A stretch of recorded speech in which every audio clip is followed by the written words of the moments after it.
मैया धीरे धीरे दर्शन दे सरस्वती मैया धीरे धीरे हंस के सवारी करके आबै न मोरा घरे दर्शन दे सरस्वती मैया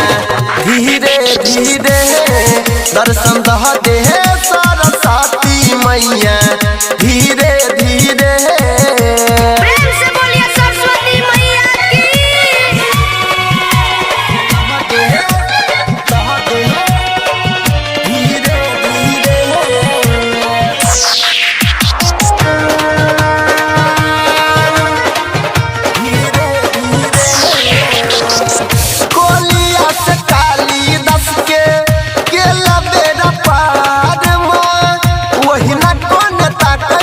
करे हमरो उधार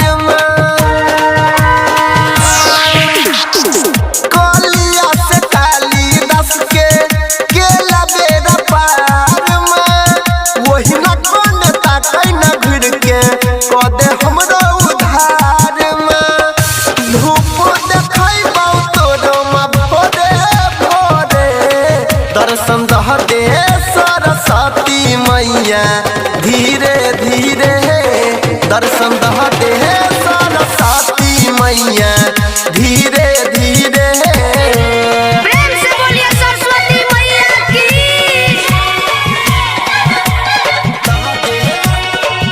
धीरे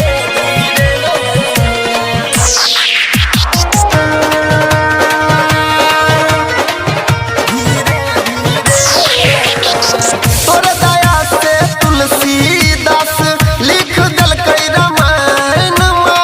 के न जानै छौ तोरे दया से अखनो छै वेद पुराण तोरे दया से तुलसीदास लिख दलकै रामायण के न जानै छौ तोरे दया से अखनो छै वेद पुराण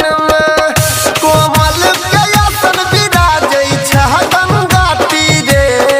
दर्शन दे सरस्वती मैया धीरे धीरे दर्शन दे सरस्वती मैया धीरे धीरे प्रेम से बोलिए सरस्वती मैया की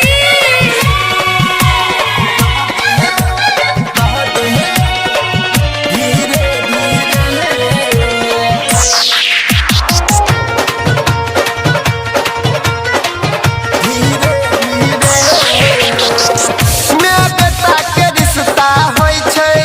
बहुत पुरान गे कहीं न कर के कहै छौ अनिल बना नहीं हमरा आन गे